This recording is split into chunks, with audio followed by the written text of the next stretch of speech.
Fourth stall, chapter 19. Vince was waiting for me in my room when I got home. What happened? Vince asked as he examined my face. I had told my parents that I heard it while doing some crazy stunt on my bike. It was the same story I told every time I got injured. They always believed it. They must have thought I was the worst bike rider in the world. That's one thing I've learned from watching reality TV shows. When you're lying, consistency is important. You can't always be changing your story or no one will believe you. I didn't say anything to Vince. I could barely stand to look at him. Mac, I'm sorry. I really am. I should have told you, Vince started. Told me what? That you were stealing money? Yeah, I guess that would have been nice to know. Vince sighed. Mac, please just hear me out, okay? I was too embarrassed to say anything today with Fred and Joe there, but I've got a reason. Will you please just hear me out? Fine, I said. It better be good, I thought, or this is going to be a solo operation from now on. It's my mom. She lost her job a few weeks ago. And well, we're not like your family, Mac. We don't have a house and cars, and I don't have a dad making any money to help out. My mom hasn't been able to find another job, and she's been sitting around the house in her robe all day talking to the TV. I mean, when my grandma does stuff like that, it's funny, but with mom, it's just freaking me out, he said. He was close to tears now, and already some guilt was starting to creep in and replace my anger. I nodded at him to continue.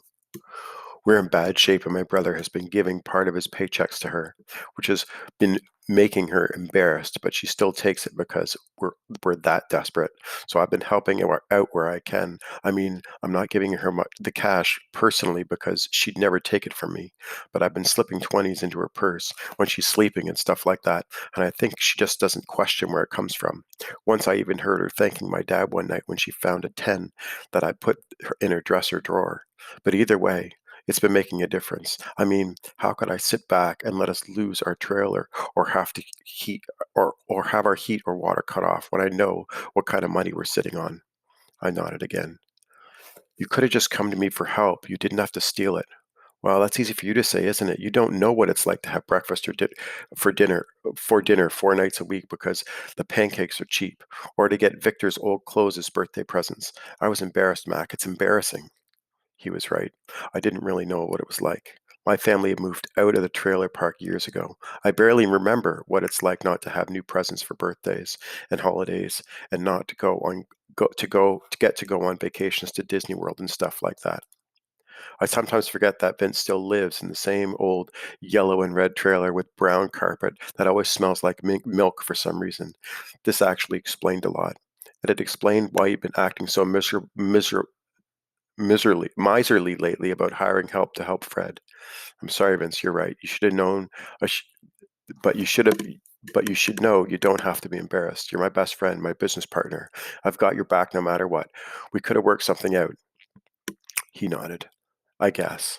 But I was also worried about the Cubs game. I couldn't take it if we missed it because of my crazy mom. I mean, if I ruin that for us, I probably have to denounce my Cubs fandom forever and declare you the better fan, which we both know isn't true. I mean, it can't be considering how much more Cubs trivia I know. I looked at him, and a grin slowly spread across his face. Then I burst out laughing, which hurt my sore cheek. "Ow," I said, rubbing my face. "I'm sorry, Mac. I should have come to you. That's also why I missed our ambush today. My mom had this job interview and she needed me to watch our little sister because Victor had to work and she can't afford our usual babysitter anymore. Speaking of which, what happened? I mean, judging from your face, they knew, Vince. They knew about the plan. I got beat up and the bullies and Joe all got trapped in the shed and baked to a crisp inside that huge tin oven. We were ambushed. Vince couldn't even speak. We sat there for a while, just staring at our own section of the floor. Are you guys okay? Vince finally said. What do you think? I said a little harsher than I intended. Sorry, Mac, I didn't mean, Vince started. My face hurts, that's all, and it's making me edgy. The bullies are fine, and I'll live, probably. I still didn't feel all that bad for snapping at him, though. I mean, yeah, his mom has lost her job, and that sucked, but he's still gotten to avoid the ambush, a fact that still had me feeling a little uneasy, despite believing deep down that Vince would never betray me. I should have been there, Vince said. If you'd have been there, then you would have just gotten beat up too. You really think you could have taken them all on your own? The guy who avoids confrontations like the plague? I asked. He didn't say anything for a second, and then said, Yeah, of course. I almost laughed. Mac, you know what this means, right then, eh? He said. That we've been double-crossed again, I said. We have a traitor amongst us, he said. It's like Benedict Arnold all over again. Who? Never mind, Vince said. Look, we need to figure out who it is. For Justin to know about the plan, it would have had to have been one of us. Someone actually involved with the plan sold us out. We've been had, Mac. You know, they're all going to think it's you, Vince. I mean, they just got wasted and you conveniently missed the whole thing just after getting caught stealing money. It looks pretty suspicious. Vince's face turned red and he looked away. We both sat in silence and I started pacing my room. This is just like Pearl Harbor. If only we'd listened to the warnings, Vince said. What? Pearl Harbor? Vince stopped talking, like a freaking history historian, and come up with an actual idea that will help us. Vince had never in my life anno- annoyed me so much. Sorry, Mac, I'm trying, he said. Whatever, I said. We sat uncomfortably in an awkward silence for a while, as if we were both wearing itchy wool bodysuits in 100-degree weather. I didn't feel like I really had anything more I wanted to say to Vince right then. And then I remembered what kind of a mess he had to go home to, and I decided to send him off feeling a little better. Okay, Mr. Chicago Cub, here's a real test for you. Who was the first Cub to win the Cy Young? I said, tossing him a floater. Fergie Jenkins, Vince said. After a pause, he added, I'm sorry, Mac. I'll see you tomorrow, okay? I said. He nodded and left. Someone snitched, I said calmly. We've been two-timed, rat-stabbed, double-crossed, ratted out, sold up the river. We're not moving forward until we find out who it is. We were all sitting in the East Wing boys' bathroom, Fred, Joe, Vince, and the three bullies and I. It was Wednesday, the day after the ambush. I had just finished explaining to Fred what had happened to our plan, how it had been turned upside down. But who? Fred nearly screeched. A silence followed as we all looked at one another. Nobody flinched. It seemed like nobody breathed. It was kind of like a seven-way staring contest. I looked at Great White the most. He looked really angry. He was staring at Vince. Nubby was also glaring at Vince. In fact, everybody seemed to be staring at Vince. I myself was feeling pretty conflicted about Vince. Up to now, most of the evidence did seem to point at him.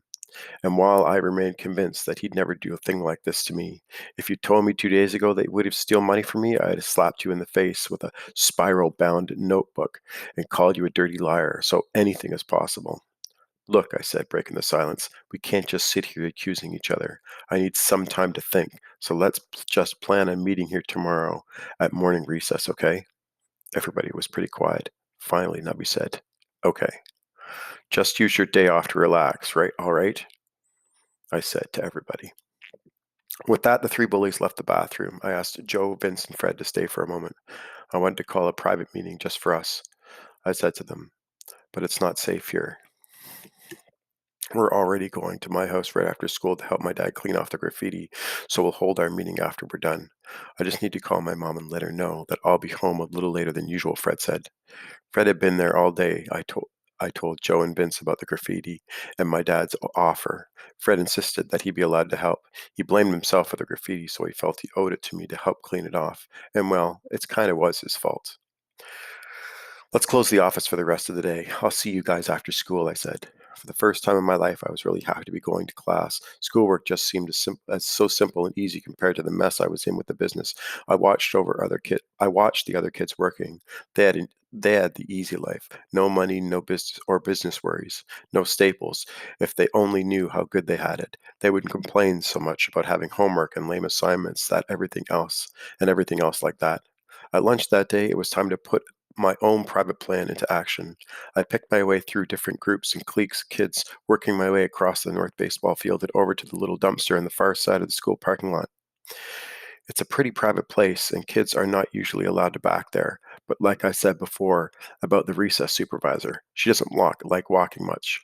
I found my target, sitting against the dumpster reading a book, just where I knew he'd be. Tyrrell Arrowhouse, Uber spy extraordinaire, looked up at me. Oh, hey, Mac, he said.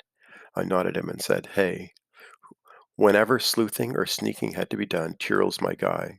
Ever since his brilliant exposure of the graffiti ninja, he'd been my number one spy, and he loves spying on people, so he's always willing to help. Honestly, I should have gone to him sooner. Maybe he could have avoided this mess, but the services are expensive, and didn't think it was necessary, especially with the way Vince had been acting about our shrinking piles of cash. Now I just couldn't take any more chances. I needed the truth, even if it meant breaking the bank to get it. What's up? He asked, putting his book aside. It was called the Spycraft Manual. I need your help. People who I need monitored. Oh, really? He asked with a smile. I nodded. What sort of monitoring? I need you to follow some people and let me know what they're up to, who they're spending their time with. Basically, I need to know if any of my friends and employees have decided to switch sides. Interesting. That sounds like some pretty expensive monitoring, possibly dangerous too. It might cost you, he said. This I know, I said. He nodded and looked at the ground. I could tell he was just bursting with excitement. He loved challenges, especially dangerous ones, and this was the biggest I'd sent his way, perhaps since the case of the graffiti ninja. What's the offer? He asked, looking up at me. I'll double your usual fee, half now, half once you get some hard information. Tiro pretended to ponder the offer for a while. He would accept, he always does. Consider it done, he finally said. So who exactly am I shadowing this time? I sat down next to him, took a deep breath, and began talking.